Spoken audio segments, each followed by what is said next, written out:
Hello, good morning. Let's see here.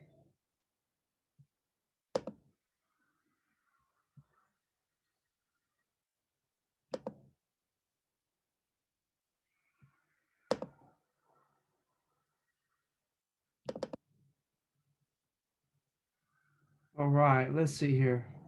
Get your names again.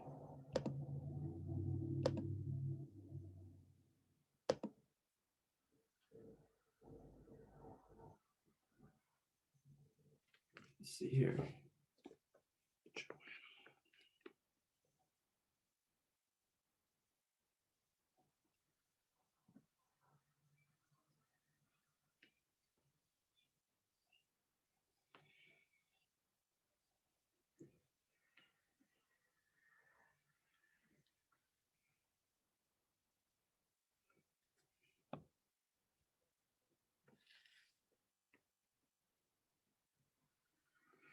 By the way, you guys are doing really well on your assignments. You guys have this down well.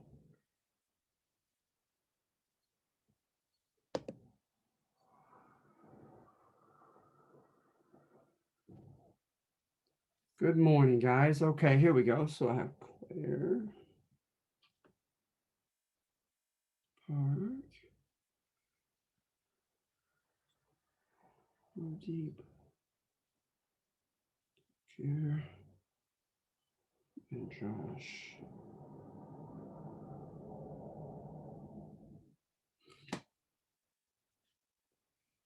All right. Pardon. Still tinkering with this system.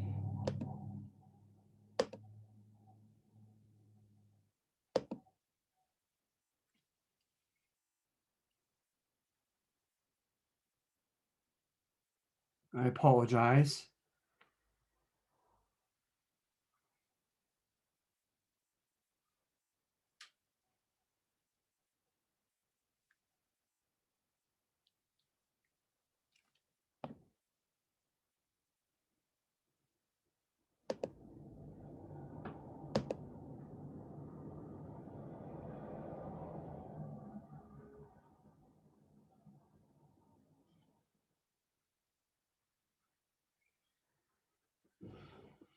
All right, Joanna, Caitlin, Ineka, Tejas, Claire, Rudeep, Josh, Kylie, Jaden, Berlin.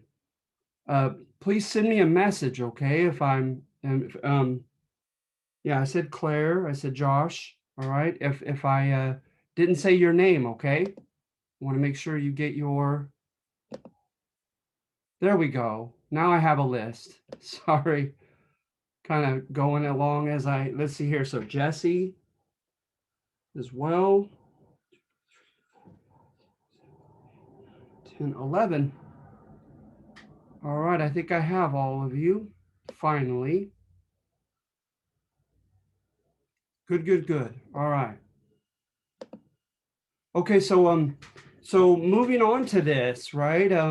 Onto your assignment. Has anyone had a chance to look at these numbers yet?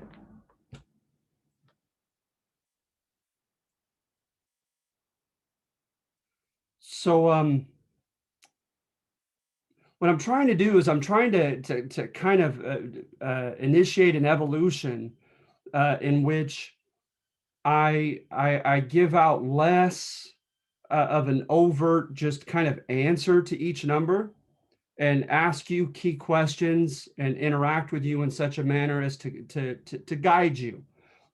Because I say that without any insincerity, you guys are amply intelligent to discern each of these theses. I see it in your write-ups. So that's what I was going to try to do today is to step back a little bit from just overtly stating each one and just kind of giving hints, suggestions as far as what you may want to look for, what as far as tends to be an emphasis. So when you're looking at number one, right? Number one is tied to, among other themes, the idea of American exceptionalism, right? that we are an exceptional country. And remember, by exceptional, right? It's that you're not just a little bit different. You're different in a superior manner, right? You're a little bit better than the average country. And so there are a couple ways by which a couple kind of themes that seem to be oftentimes adhered to amongst writers of American exceptionalism.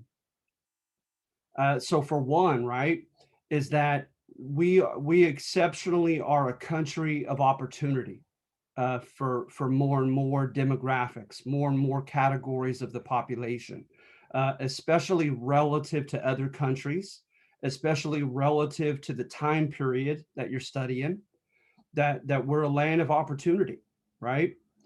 And oftentimes you see the same kind of broad examples of that opportunity that you may want to look for as far as number one. And I would highly recommend writing this down, even if you know you're not going to choose number one, as it will pertain to test one, right? In another week or so. So at any rate, uh, two very used topics, commonly used topics along this theme are labor scarcity, right? The idea that they became so desperate for labor that jobs were not only easily acquired, but it gave some bargaining power to the laborers, right? Oh, you need my labor? Well, what are you going to provide me in return, right?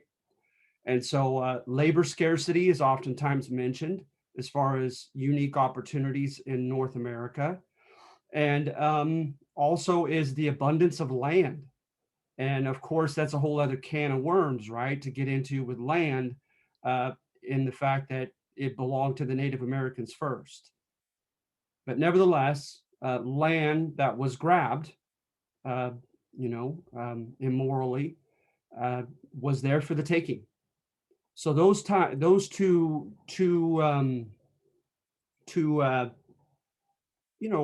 topics. I was going to say themes, but they're not really themes. Those topics tend to fall under that theme of American exceptionalism. All right, and um, and then of course you have the second component to American exceptionalism is idealism, right?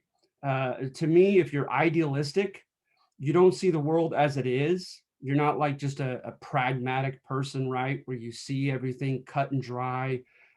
Everything is just kind of not necessarily an ethical question or dilemma, but it's just a practical question as far as just yielding, not yielding, bringing about, right? Garnering um, self interest, whatever it is that you're after. But idealism, you don't see the world as it is, you see it as it ought to be, right? You want to change the world for the better, you want to improve the world, you want to create a better society, et cetera, et cetera. So that's another component to the idea of American exceptionalism is that, for instance, going along that dovetailing with that same theme, that certain people in American history have deliberately wanted this to be a land of opportunity for more individuals, for more demographics than had those opportunities elsewhere, including back in Mother England. All right. And so think about that with number one. And then, of course, anytime you get kind of a rose colored depiction of something in history, you're going to have people who want to revise or change or challenge it or completely refute it. And that's known generically as revisionist history, right? You want to revise it. And so, oftentimes, because it is revising court history, kind of romantic history written by the winners themselves, et cetera, right?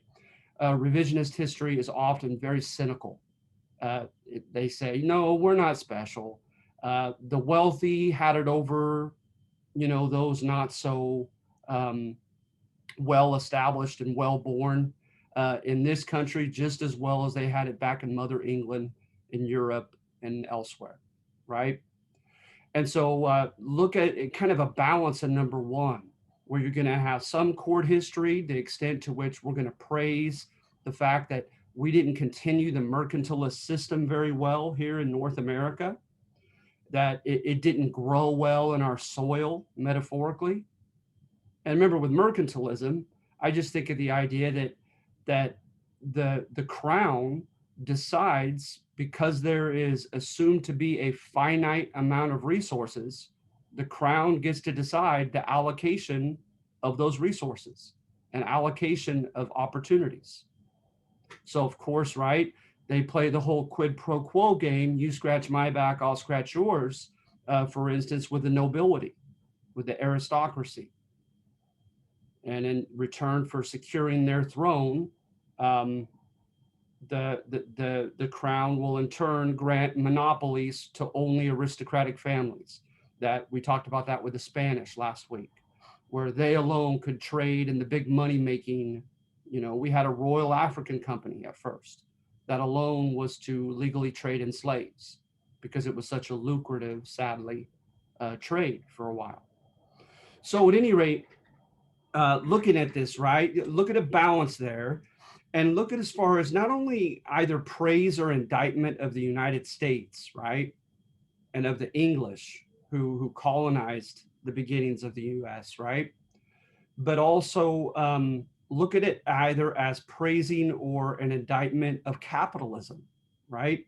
Because the argument in number one will contend that mercantilism was losing its grip almost immediately in the New World, and that opportunities were arising, whether they were intended or not, were arising for more and more individuals and demographics here in the US.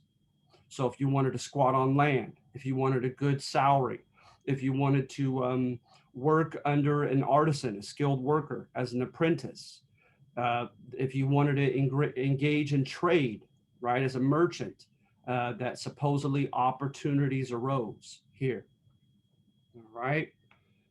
But also note, right, that for every person that tends to, in academia, to praise capitalism, right, as it's being more in line with human nature, with our natural selfishness and greed and ambition, uh, whether it is more considered fair because it kind of opens up a Darwinian rat race, right? And provides arguably equality of opportunity. Other people are going to say that capitalism is inherently parasitical, right? That for one person or group to win, it almost always has to be at the expense of someone else who has to lose, right? And so, a case in point, when you take your 102 class, if you haven't taken it already, the famous robber barons of the Gilded Age, right? The Carnegies and Rockefellers, etc., and the argument against capitalism in studying that time period. So, hence, right, the title of number one is Capitalism for Better and for Worse. Then numbers 2 and 3, right, is you have the drama from 1607 to 1632. You had almost constant tension, interaction, and even war, two big wars between the Powhatan Native American tribe or confederacy of about 10 tribes in Virginia, and Jamestown, and the settlers that originally came and colonized the English settlers at Jamestown, right? And so just, you, what people oftentimes do is they put it in a narrative, one of a couple narratives that seem to be very popular. One, of course, is conflict history, right? And conflict history looks at winners and losers. You look at the three categories of society, according to certain sociologists, that you have political, economic, and social dimensions to life and society, and to history, therefore, as well. And so, hence, you look at who politically won, who took control of government, who dictated the type of government, who economically won, who gained the lion's share of resources, who could determine what type of economic system to have, and who socially won, who could dictate culture and values, etc., right, for society. And so in conflict history, right, is as opposed to court history, right, COURT, that praises the winners. Conflict history wants to elicit your empathy for the losers, right? And so it makes villains of the winners. And so that's something to consider when you're reading number two, classic conflict history, right? Uh, as far as winners and losers, and as far as eliciting our sympathy for the Native Americans. And of course, as we covered the Black legend with the Spanish, the same negative attributes are oftentimes espoused in the books. That the English were treacherous, right? They were deceitful, they were greedy, they were, kind of omnivorous. They metaphorically ate everything in front of them. They were insatiable. They couldn't have enough, right? They were violent, untrustworthy, and of course, like I mentioned, especially greedy. So you look at that narrative, and then other people contend, well, what about just what about the fact that Native Americans and other demographics that arguably historically lost, what about the fact that they don't like being depicted condescendingly as these, kind of childlike, passive historical victims? That first of all, that's not completely accurate and certainly not historically complete as a depiction of them. But also, it like I said, it's insulting to some Native American spokesmen, etc. And so the term agency, all right, make sure you get that down for test one. Agency. Agency, right, stresses the fact that all demographics, including those that are oftentimes depicted in history books as mere victims, passive victims, were historical agents. They were players in the game. They were characters in the novel or in the movie. And what they did, they had free will and were free thinking agents like anybody else. And they made decisions that made a difference in the unfolding of events and what direction they would take, even if those decisions, in hindsight, right, were perhaps poor decisions. So you look at like the idea of lost opportunities for Native American tribes, right? One idea of lost opportunity is the fact that they could have wiped out these very precarious, weak, very sparsely populated English settlements when they first came in the first couple of years. And Jamestown is definitely included, oftentimes, in that theme. That they were pitiful the very first year, right? The famous starving time. They went at the end of their second year from about 500 settlers down to 60. Uh, so they had some very precarious times where arguably Powhatan and his tribe could have easily wiped them out, right? And so, as far as agency goes, people will look at the forbearance and perhaps in some cases the blindness of Native American leaders and not seeing the threat that was there before them. And I found it interesting, even something as superficial as physical characteristics. You look at some of the writings of English chroniclers. Some of the English chroniclers down in Virginia, of course, were John Smith, the most famous, right? Um, William Strachey, um, Christopher Newport, Edward Wingfield. There were almost a dozen English writers who chronicled their events with Native Americans and wrote what stories they had heard orally about the Native American tribes in their area, et cetera, right? And sometimes that's sadly uh, the majority of what we have tangibly to hold on to as far as primary sources. But when you look at some of those writings and so forth, right, um, you get the impression that the Native Americans were not impressed with the Englishmen when they first came, saying they were smaller in stature, that they were sickly and pastely looking, that they had poor hygiene, et cetera, et cetera. And so, there's a degree to which the Native Americans very likely, didn't see the threat right before them. And then another common thing, right, is Native Americans being divided, right? And as far as, some people don't give the English and Spanish, uh, they believe they're given too much credit as far as their power and their shrewdness in using the divide and conquer tactic with the Native Americans, that oftentimes they just passively, luckily, uh, just benefited from it, whereby Native American tribes saw one another as a more immediate and existential threat to one another than they did the English, and were more quick to turn on one another than they were on the English.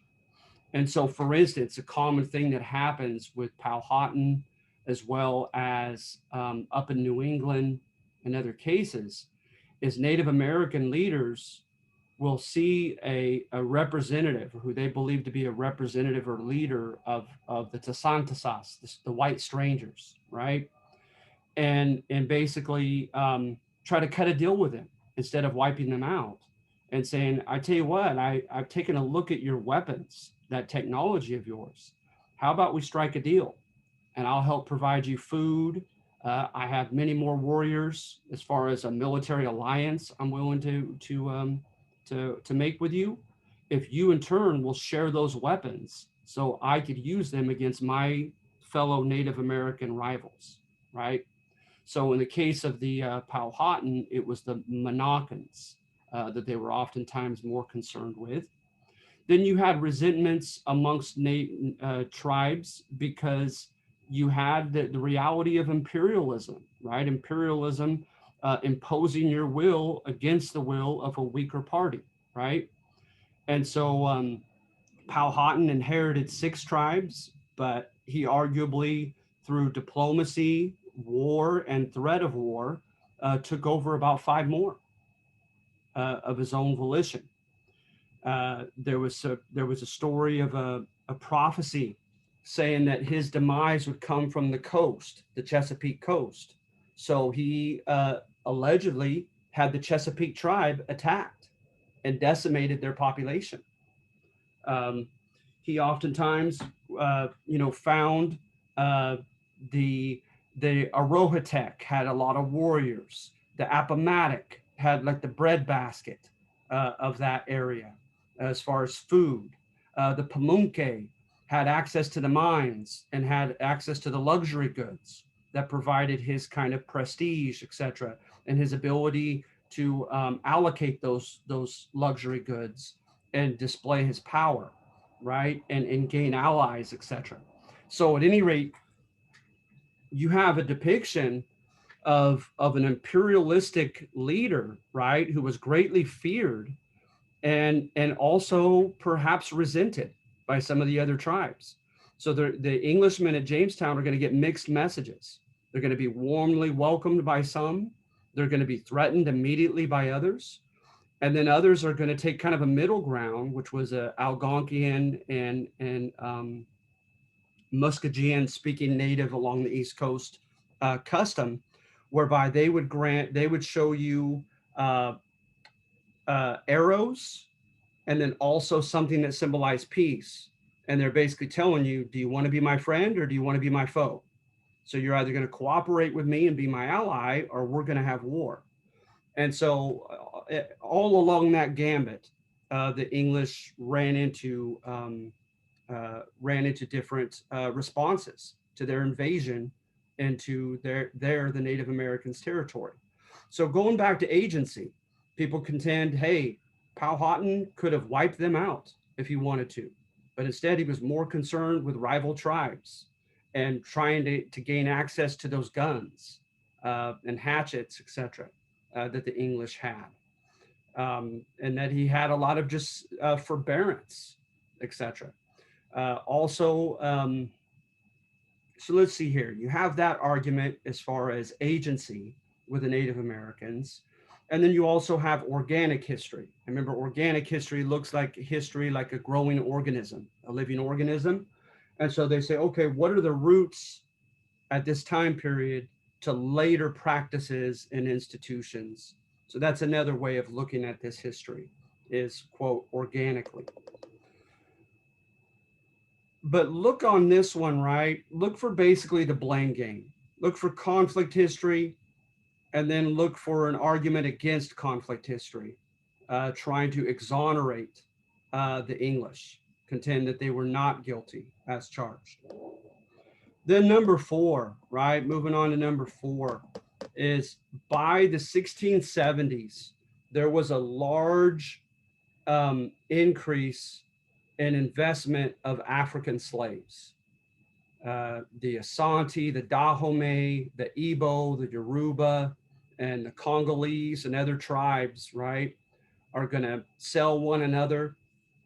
And at ports like Elmina and Luanda on the Ivory Coast of Africa, first to the Portuguese and Dutch, and then the Spanish and the English are going to get involved later, right?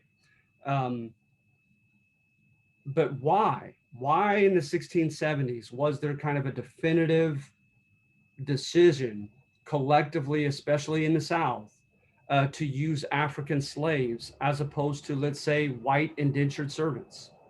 Okay. So in looking at this, right, you're looking at causation, right? Causation is argumentative. People are not going to agree as to what caused this or what caused that. And this especially is no exception to that phenomenon, is the fact that to what extent was slavery an economic decision and racism kind of followed suit and what was conveniently fomented, right? I think of like with fomenting something, you have a fire that's about to burn out and you feed it oxygen with a blanket, waving a blanket in front of it, right? To what extent was racism deliberately fomented because it was convenient for slavery? And to what extent was racism alive and well and at the root and heart of the decision to use African slaves? And I find it such a fascinating argument and debate that I think in no time soon will be definitively agreed upon. And so I thought, what the heck? Let's go with just one of them and let's see how it goes. So you see in the title there, it's pretty obvious.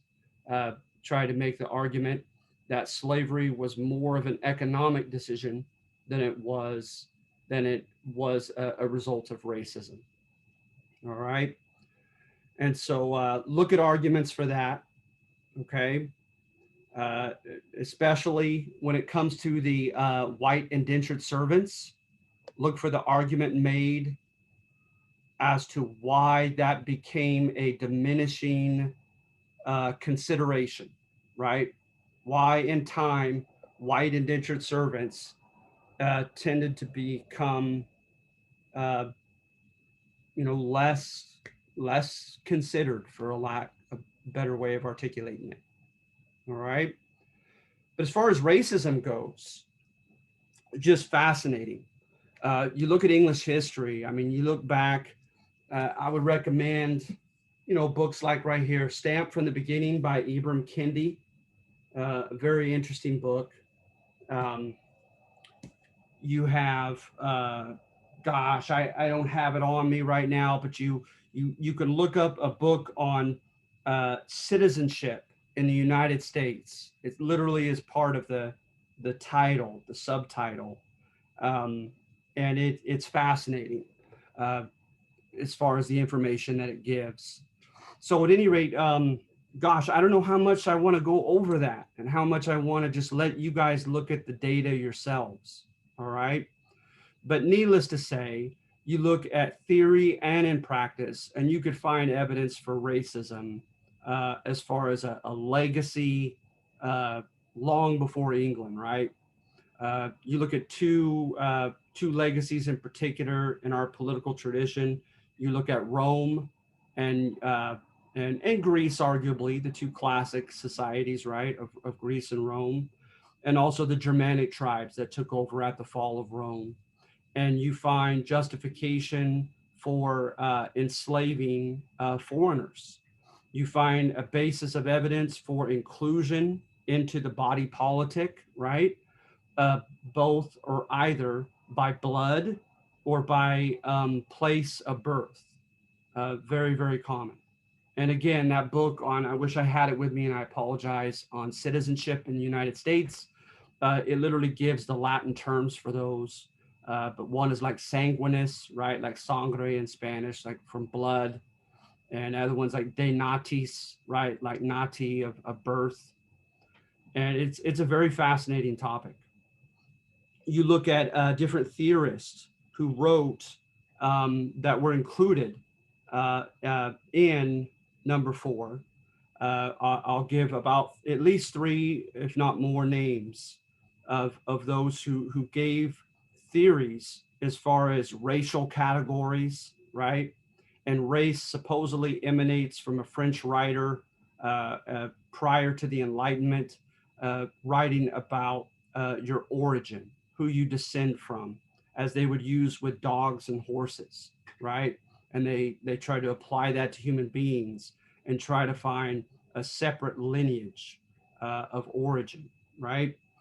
And in particular, you find evidence of people who wrote disparagingly in two categories, right? Either by nature or by nurture. Most of the time, a lot of these racist writers that are quoted in this book argued at least by nature, and that's a lesser evil to contend with, right? Uh, or did I say nurture? I hope I said nurture. Different by nurture, by environment, right? Because the idea is if your environment and your historical circumstances have created um, a primitive people, what the environment has done for damage in the past, it could do for good in the future. That you simply just bring them into a better environment and you will, quote, civilize them. But of course, if you contend that they are inferior by nature, by blood, right, they can't win. No matter how much you put a dog in at well-to-do tea parties, you're not going to make a human out of that dog, right? And of course, that's sadly the type of arguments that are made by those racist writers. And you get into your history 102, look up a guy named Chamberlain, Houston Stewart Chamberlain, a guy named Gobineau. These guys are quoted by Adolf Hitler. And this is scary stuff as far as repercussions for these types of so-called scientific ideas. So you do find evidence for that. You find evidence, and I quoted a couple of them in number four, for people being treated differently on account of the color of their skin before the slave codes were enacted. And one could argue that's a strong argument for racism preceding slavery, right? And being a large part of implementing it. Look up a guy named Antonio Johnson, known as Antonio the Negro in the primary sources. Look up a guy named John Punch, right? And I list a couple other cases in number four, I believe with names, people being treated differently, disparagingly because of their black skin, because of their African origin. All right. And that was during the ambiguous time before when slaves had been brought in 1619 and indentured servants worked along with them side by side. Some people included the slaves on their list of indentured servants and freed them afterward, like Antonio Johnson, uh, who was able to be to lift himself out of his slave-like status. And then some, of course, did not include them in the census reports and treated them as a completely other, quote, race of people, and which of course set the stage for the slave codes in the 1640s and 1660s, which made slavery by um, by ethnicity, right? Uh, if you were of African origin, you were immediately disenfranchised. You could not be a citizen or a subject of your colony, right? And in many cases, if you would come under a labor contract or your ancestors had, that puts you in their status because they not only made it ethnic based, but they made it for life. They made it deliberately difficult to achieve manumission, your freedom. and they also made it inherited, right? And another case, arguably for racism, as well as for power, right, is look at the fact how citizenship, and I apologize, I didn't write more of this in number 4, but how it literally went back and forth between following the status of the mother and following the status of the father. And as you could easily guess, uh, the English switched it back and forth, both in Virginia and in Maryland. I don't recall the Carolinas offhand, but switched it to suit their own self-interest. So, for instance, when they wanted to deter white indentured servant girls and young women from sleeping with African men, they would punish them, right, or deter them by contending that the status would follow the father, knowing that if they had a biracial child with a black man, that the state would enslave their kid. And then they swapped it, right, as far as the propensity of white planters, the slave owners, um, having sexual relations with their black young women. They wanted to make sure they didn't lose the progeny, the children, and so they had it follow the father. They went switched back to have it following the father status, or I'm sorry, the mother status, so that slave women could not have free children. So at any rate, and also keep in mind when you're doing slavery and so forth, right? Keep in mind the last number to the Black Legend handout, David Hackett Fisher's book, and arguably how hierarchical the South was, right? You have a famous quote by Lord Berkeley where he contends, "How miserable is the country where 6 out of 7 own no land, are indebted, are discontented, and are armed." Right? It's a famous quote that Howard Zinn puts in his book, A People's History of the U.S., written by um, Lord William Berkeley, the governor for 30 years of colonial Virginia. And look at some of those stats, right? The gentry class were predominant politically, economically, and socially. I have stats on that last number in the Black Legend handout as far as the way the gentrymen monopolized offices, political offices. Not sure how well I have it documented, but there was a term called the Tidewater elite along the Tidewater coast, where the most nitrogen and phosphorus rich soil was, where they just made a killing off their plantations and slave labor and indentured servant labor, etc. Right? So economically, this gentry class did very well for themselves. And then socially, the whole idea, right, of the Southern gentleman, the idea of honor, family loyalty, traditions, right? Those held very strongly in the South. And that was even down to the code duello, right? The idea of dueling and fighting for your family's honor that prevailed as an issue in the South for so long, long after the War for Independence, could be found in the gentry class, Gentry. So arguably the gentry class had a very inequitable, very aristocratic, very hierarchical society in Virginia, especially during the colonial era.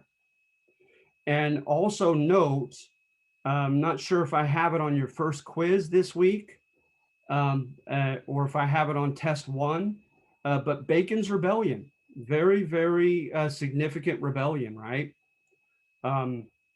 Whereby you're going to have an army of a lot of ex-indentured servants. And to an indentured servant, I liken it to a student today, right? One of you engaging in a menial job, right? A menial job, a job that doesn't have very much prestige to it socially, does not pay very well, and there doesn't seem to be a lot of promising opportunities for advancing very highly in that job, right? So perhaps you're doing a quote, what society would subjectively consider a menial job while you're in school. And then imagine someone comes to you and comes to a fellow employee who was not in school, right? And tells you both that you are stuck in that job for the rest of your life. And so, of course, why would you, who are going, to college and getting your credits, why would you statistically, stereotypically be more likely to rebel against that decision? Anyone willing to unmute? Well, technically, you're kind of working to better your life, so you'd be kind of stuck in that kind of situation, and you'd want to make more money and get a better job. Good, good.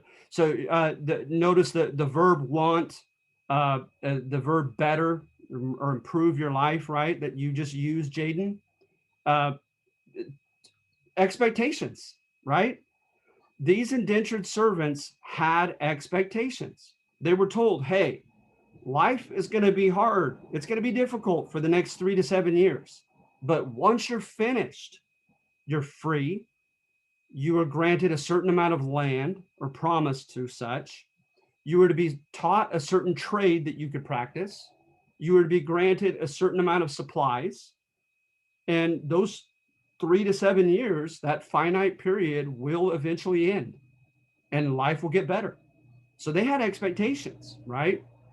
Virginia, for whatever multiple reasons, we don't have time, and I haven't studied recently enough to feel strong command over at the very moment. Virginia will develop a bad reputation, a poor reputation for making good on those promises to indentured servants, versus, let's say, Maryland, that developed a pretty good reputation for. What do you know, right? Historians who want to praise the American country and history, uh, highlight the American dream being here even before independence from England, right? Like Paul Johnson in his book, they will look at Maryland and say, right, that being an indentured servant was like having a menial job today, but you're getting your college courses done and it doesn't last, right? And you're going to eventually leave that job for a more promising one.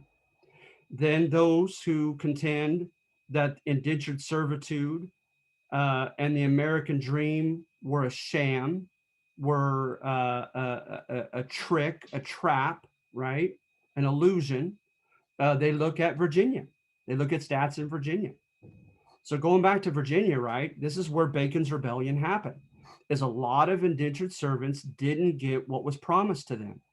So as a group of angry people who had high expectations that had not been met, a lot of them historically moved into an area called the Piedmont, Piedmont. So, you risk oversimplifying it, but it's kind of like considering the Piedmont versus the Tidewater, right? The Tidewater where the elite were. So, at any rate, in the Piedmont, they began having territorial disputes with the Doeg and other tribe of Native Americans. So they asked the Royal Council to send over troops to help protect them and their rights to that property as squatters, right? Because remember the idea of the safety valve thesis is that if you have a group of angry, poor, ambitious people, you better give them something, right? Or they're going to possibly engage in some type of rebellion. So oftentimes what was offered to them was the West, right? It was considered a win-win in some cases for the colonial authorities. Like, good, get out of my hair, go become the Native Americans' thorn in their side rather than mine, and encourage them to have squatter rights, right? To go on land that isn't presently occupied by anyone else, improve or cultivate that land, and have a judge uh, um, grant you a sense of legitimacy of owning it after a certain amount of time and farming on it. So a lot of them wanted their squatters' rights guaranteed and protected by the colonial authorities on the coast. and they did not do so. And so it didn't take long, and a well-to-do man named Nathaniel Bacon, right, who himself was from the gentry class, was well connected enough to be picked on the royally hand-picked council, um, but yet was still in some ways slighted and his ambitions thwarted over on the coast. So he moves inwardly, where a lot of these squatters on his own plantation has his own arguably personal grievances and becomes their leader. And they kind of defer to him. And so, hence, it's called Bacon's Rebellion, after Nathaniel Bacon, their leader. So, of course, right, if you want to look at this cynically, some people contend that this is a very explosive recipe. When you have an inequitable society where a few people have most the political power, most the economic resources and opportunities, right, are able to dictate culture, then you feed false hope to the common poor white people, right? And you got to remember also, in the 1600s, as many as 3 out of 4, 3/4 of immigrants or migrants to the southern colonies came as indentured servants alone. So they constituted the vast majority of the population in the South. So you give hope and you dash that hope to that many people, right? Then you you put them under the spell of an educated, well-to-do, personally ambitious man. And by the way, right, oftentimes the term they use for that is a demagogue, right? Demagogue, I believe. I'm a terrible speller. I believe it's A. But a demagogue, right? Uh, a manipulator of the people, someone who claims to be one of us, right? Knows what emotional buttons to push, what we fear, what we hate, what we love, what we strive for, what we desire, right? And manipulatively uses those emotional buttons to enlist our our credence, our just the fact that we will follow him and grant him that power and prestige, right? But in reality, the demagogue always has his own agenda. So to a lot of people in a lot of history books, they contend they depict Nathaniel Bacon as such, as a bit of a demagogue. And and then you also have a lack of a public school system and literacy and education.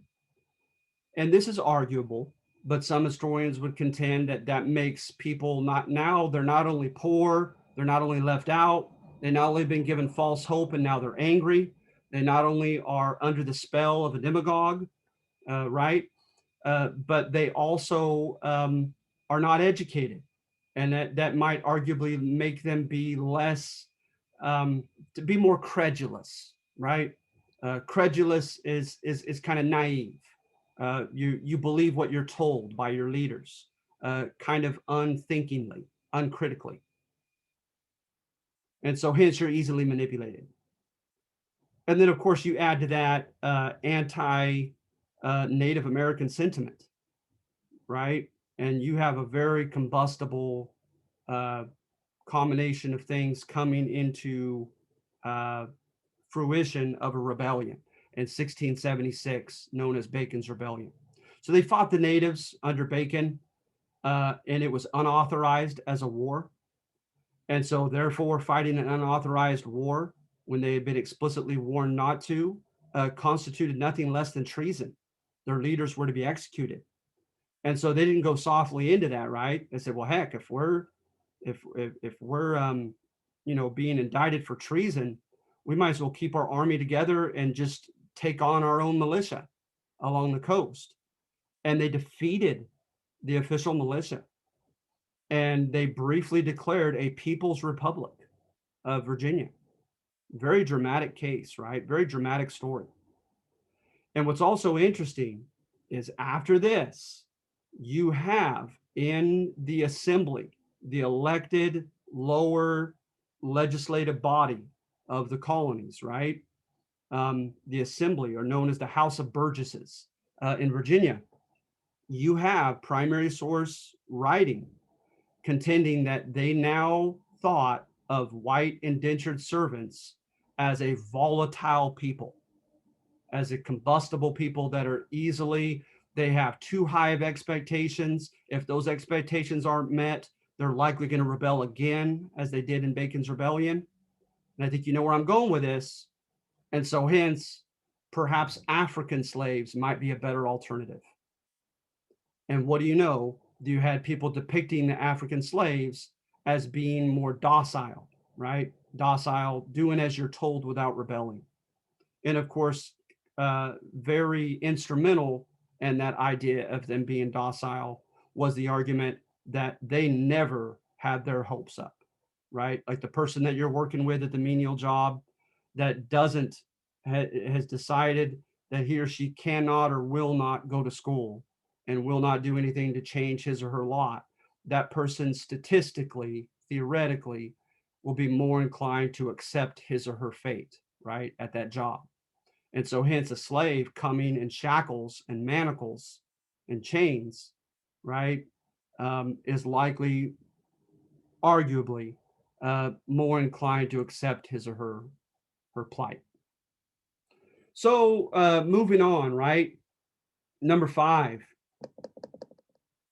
Basically, just you're looking for evidence of African Americans coming as slaves, seeing an acute need for their labor, and shrewdly taking advantage of that acute need, right? Oh, we're being attacked by Native Americans. Now you need me? All right, well, arm me. And then if I'm willing to put my life on the line, what are you going to grant me in return? Oh, you need me to make tar and pitch and cut down lumber, the trees, right? Well, what's in it for me? Et cetera, et cetera. So kind of a more simplistic thesis. But again, right, the argument of agency is that these African men and women were no dummies. When they saw there was an acute need for their labor, they took advantage of it, and rightfully so, in garnering opportunities for themselves. All right. And number 6, right, self-explanatory here. Of course, slave conditions were awful. Believe it or not, Fogel and Ingerman, they wrote a book called Time on the Cross, and they contended in the book that because a slave was an expensive investment, especially during the antebellum period, supposedly, which is arguable, that because they were an expensive investment, they were treated materially rather well. And they look at hard data as far as the calories they received a day, how much sleep they received, how much medical attention they received if injured or exhausted, etc. Right? How seldom they were actually whipped, etc., etc. So a pretty politically incorrect, bold thesis, huh? A lot of nerve to write a thesis like that. That it wasn't that bad for slaves because they were expensive investments. And look at number 6, tearing into that thesis, or trying to, right? And so look on this one, if you should choose this one, what is used as evidence, right? Because I think you'll find on number 6, a lot of it is kind of indirect. It's not supposedly just, not just direct evidence of, primary source material showing how awful the slaves were treated. It's less direct than that, which might weaken the argument. And so hence, for instance, right, evidence of discontent and rebellion amongst the slaves. And the subsequent inference is they could only be that miserable. They could only take such risks in rebellion if things were awful. So I'd like to see what you think on that one. And number 7, don't read this as conflict history. Okay, again, number 7, don't read this as conflict history, as, oh, poor French victims in the Louisiana, Mississippi River territory. They were just outright bullied by some of these southern Mississippi River tribes of Native Americans. Look at it in terms of agency, like in the title, right? That, yeah, some of what you'll read, it kind of makes it almost, elicits a response of like, well, yikes, the Native Americans were a little bit unethical and even ruthless with the French. But that's not the intended point. Is look at the fact again, the notion of agency in the history books, that Native Americans also were historical agents who dictated the course of events, right? And also the fact that, as a very simplistic, but yet part of the discourse on why we're not speaking French right now, but English, as far as how the French failed in their colonization endeavors here in present day US and Canada for that matter, right? So let's see here. And then number 8, when you look at this one, right? Just keep in mind that title, fluid by accident, right? So notice the demographic, right? The category of the population that officially took over French Louisiana. They were pre-Enlightenment, pre-French Revolution leaders, right? Known as the Ancien regime, the old regime before the Enlightenment, before the French Revolution. Talked about things like limited power, sovereignty comes from the people, right? Accountability and transparency of your rulers, equality of opportunity, none of that stuff, right? When you look at the old school pre-French Revolution French leaders, right? But notice nothing goes as planned in this argument. And the metaphor, right, is that they had a particular type of tree or plant that grew well in France. But when they brought it here to Louisiana, just the soil rejected it. The conditions just were not amenable to maintaining that stratified old school society that these leaders wanted to replicate, right? The term they oftentimes use is cultural baggage, cultural luggage. They try to replicate what they knew back at home, right? In this new colonized land. And that supposedly, according to number 8, it just didn't grow well here, metaphorically, in the US. And so, for one, right, just look for specifics. And I'd like you to name at least 2 if you choose number 8, okay? Give me at least 2, cite at least 2 supporting data, uh, instances of data that support this argument that replicating a very inequitable aristocratic society here in Louisiana just didn't work. All right. And so when you look at that, look for specifics of supporting data. And also in particular, right, one that oftentimes stands out when people discuss this topic was um, a scarcity of resources. That's almost always a part of the topic when people talk about it. All right. Not enough men, not enough supplies. And look how that's tied to growing opportunities for more and more people in French Louisiana. That very fact alone, that there just weren't enough French resources here. How did that help the common person, ironically? Okay. So, are there any questions or comments about any of this?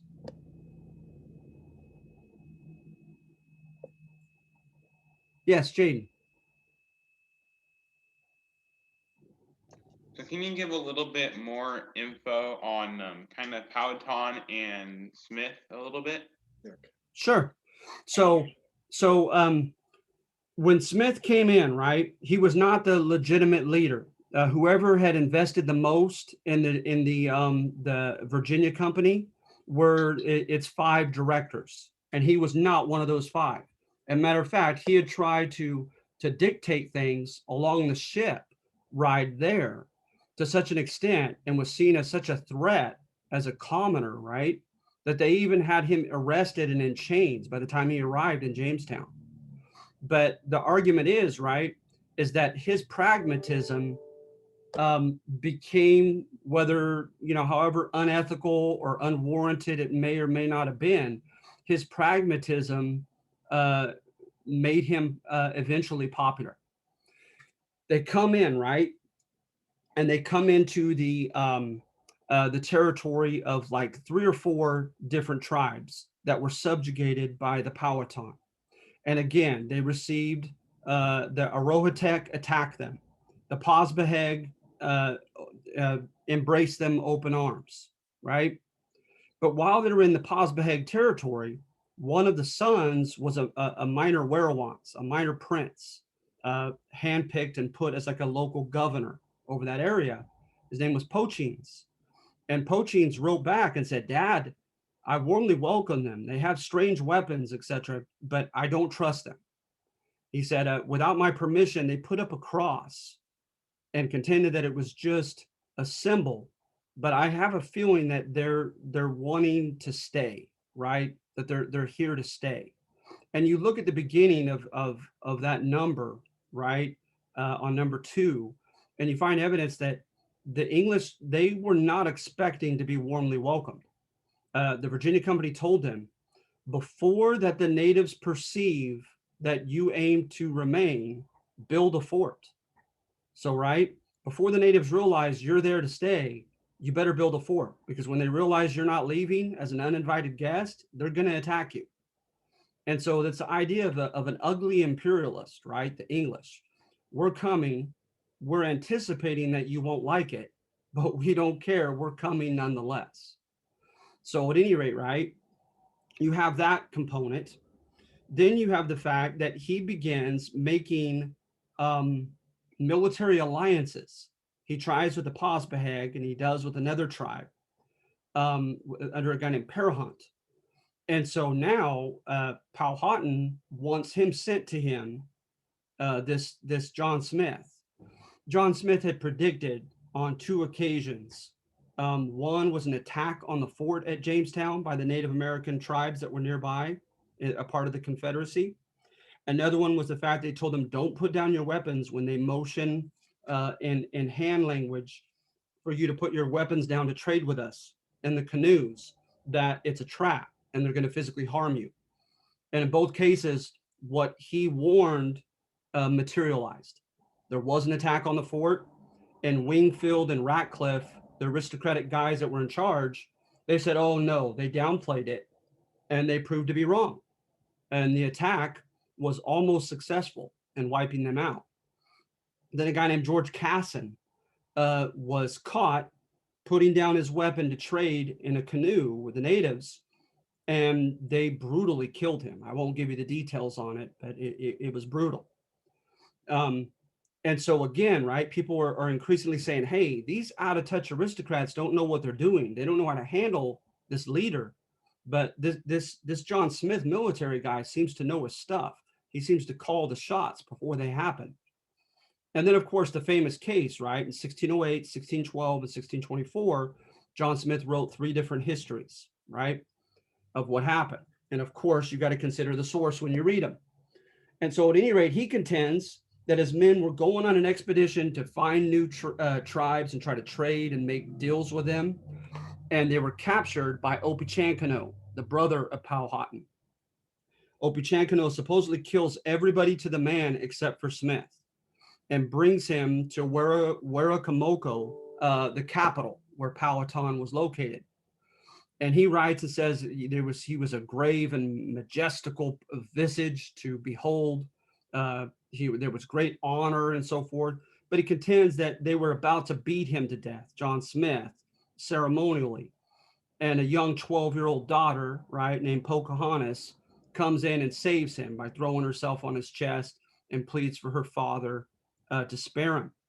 Whereupon the father makes him a junior stranger werewance, right, a sub chief, and tells him, your job to me is to report to me how many more white people are coming, what they're bringing with them, and I want you to promise me weaponry. Well, John Smith contended, right, I'm not about to give our sole advantage, right, in gunpowder to such a threatening, uh, person as Powhatan. So he lied, and he was unapologetic about it, promising he would bring him arms that he never brought him. Right, when he did finally, he brought him defunct arms that didn't work, and so Powhatan increasingly wants to deal with a guy named Christopher Newport. Christopher Newport, by most accounts, was gentlemanly. He was diplomatic. He was educated. Um, he he was just a good middleman as far as arbitrating disputes and getting in the middle and adjudicating things, right? And on many occasions in the future, Powhatan will insist he will only deal with Christopher Newport. And so, you have the what ifs. Like, what if Newport had been in control? Could they have averted the two Powhatan wars, one of 1610 and the other one of 1622? Of course, we'll never know. But according to John Smith and the others, right, John Smith was just the man they needed. They didn't need an educated aristocrat. After all, the educated aristocrats were naive about Powhatan and were not foreseeing different dangers that were lurking. Were not enforcing discipline and private property and so forth, because they had everything collective at first, right? So no matter how hard you worked or didn't work, everyone would get according to need. And so hence there was no incentive to work hard. And then you add to that dysentery and typhoid fever and brackish water that they were drinking, and people went crazy, and they had a crazy period of self-destruction. John Smith jumps into that vacuum and says, I'm in charge, guys. I haven't been voted. I haven't been, I haven't been the major investor, but I put my life on the line on more than one occasions. And Powhatan sees me as your leader, even if he resents it, right? He deals with me. And so we're going to have private property. Everyone's going to work his own homestead. When we get, when in times of peace, we're going to make treaties with these sub-tribes, whether Powhatan wants to or not. And if they refuse, when things get desperate, we're even going to engage in extortion. And he did, right? There's plenty of evidence from other Englishmen who wrote of it that John Smith would go on these expeditions where they would threaten the lives and threaten to even abduct children and so forth from some of the native tribes if they did not trade food to them.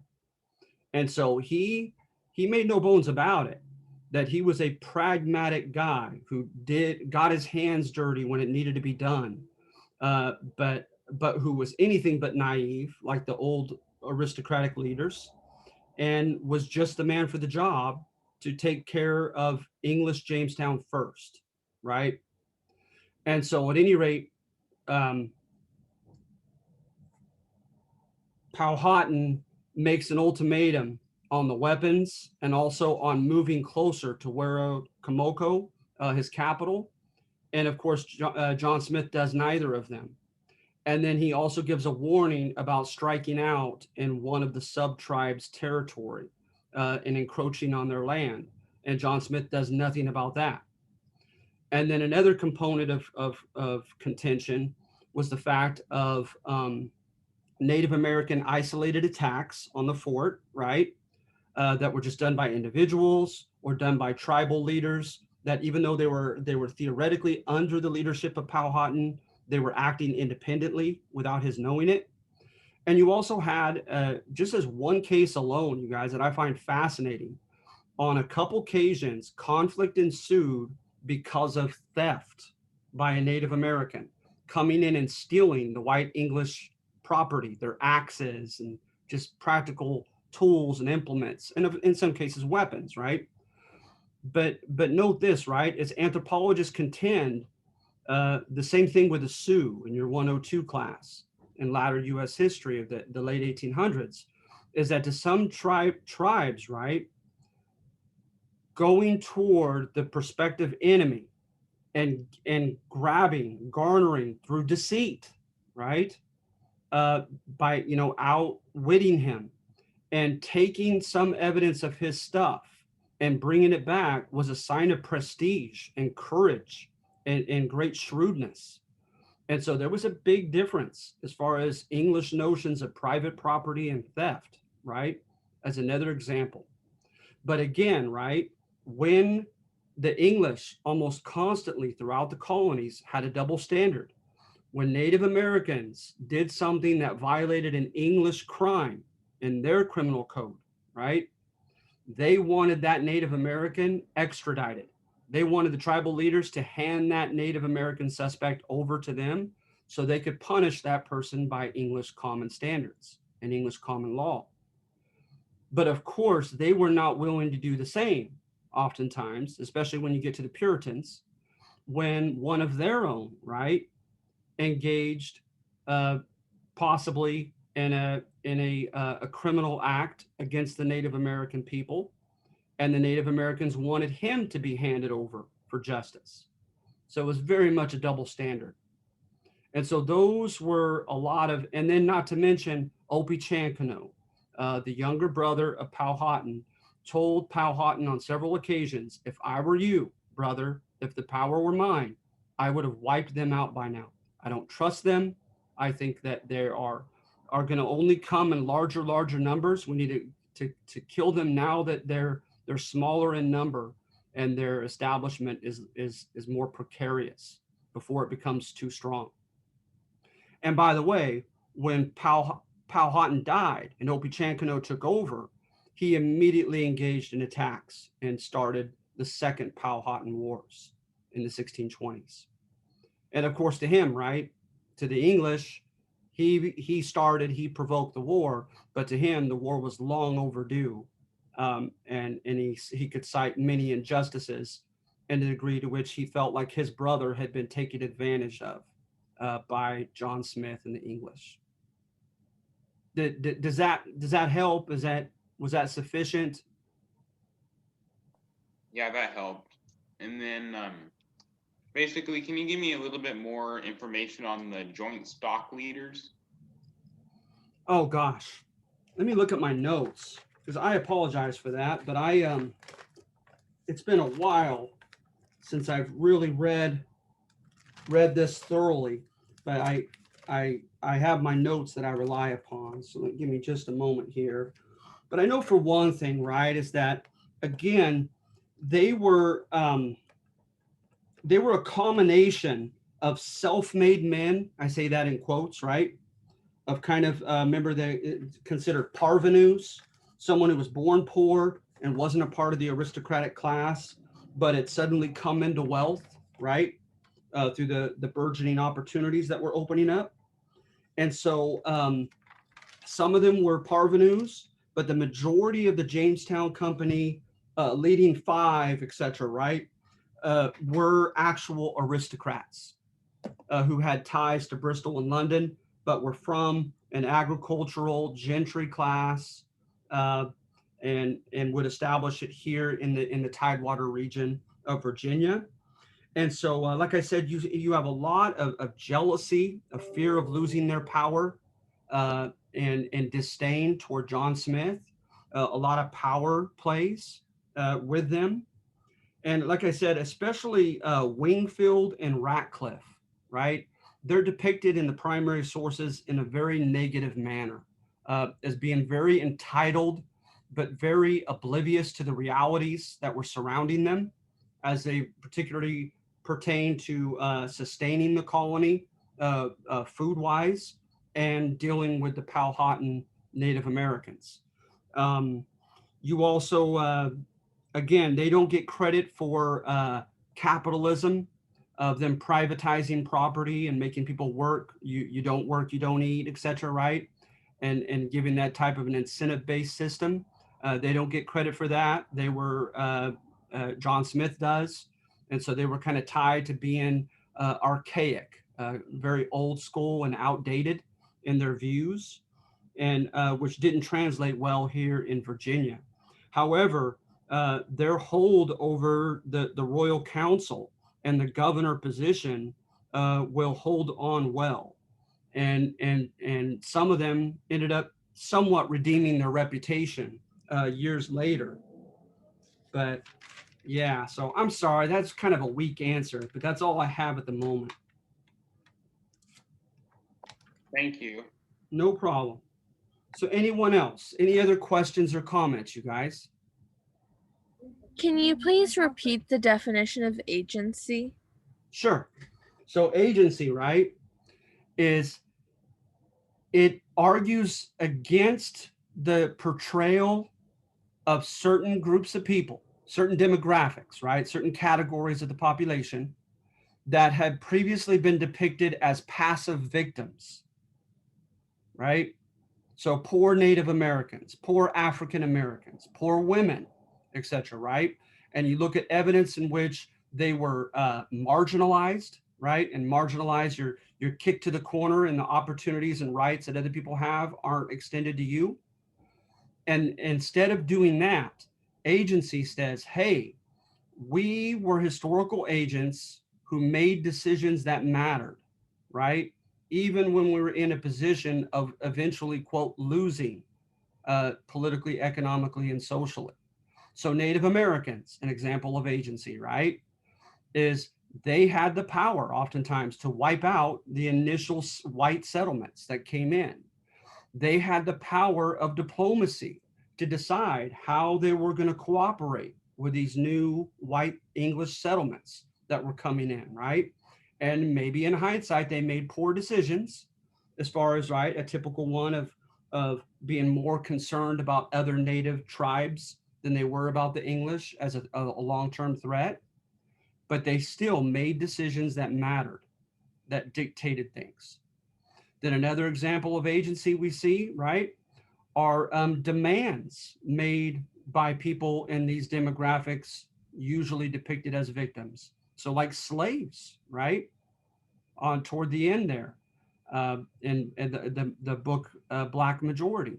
Slaves, suddenly there was an acute need for their help in South Carolina. And they were no dummies. They made demands in response to that acute need and said, oh, you need my help? Well, what's in it for me? And suddenly you have a high number of manumissions of slaves being granted their freedom and certain rights and opportunities that under normal circumstances, they never would have been given. So does that help? Did I answer your question? Yeah, thank you. You're very welcome. Okay, anyone else? So please remember to read all of them, okay? And I apologize, this is by far the most lengthy one you'll get all semester. Mr. Cowell, Yes. I was wondering, are these videos going to be up the whole semester so we can like study up before finals and stuff? Absolutely. But do recall, right, is that to me, I feel like it's cruel and unusual punishment to have a cumulative finals that go back to the very beginning, months before. To me, you already did assignments on it. You were already tested on a test on that given subject. So you've served your time in my mind. And so remember that test 3, the final is nothing more than test 3. It's the new material at the end of class, right? Getting into the Civil War, etc. And I won't ask you to have to recall any of this stuff in May. Okay, thank you. And No I have problem. one more question. Sure. These meetings aren't mandatory, are they? They are not. No, Okay. You get 5 extra credit points. I know that doesn't seem like much, but you know, times 13 assignments, that really adds up. That's in the end, that's like doing an extra assignment, you know, added to your score, an extra 50-point assignment or more. Thank you. No problem. But be sure I have your name, okay? And we initially had 13, including myself. So I have a list of 12, and now we're down to 11. So I believe that I have all your names. and you will definitely get your extra credit. Okay. So yeah, I will put this online as soon as I can. And you have any questions, likewise, Canvas message me. Don't forget about your quiz, okay? For the first time, you have a quiz, and I allow multiple submissions on this one. So you can do it over until you get 100% by all means. But both of them, the assignment and the quiz, under quizzes, obviously, will be due Sunday night, okay? This Sunday night at midnight, January 31st, going into February 1st. All right. All right, so if that's it, you guys, I'm going to go ahead and call it a day. Again, just Canvas message me if you have any questions. Thank you. You're very welcome. Thank All right. you. You're very welcome. You guys have a good day, okay?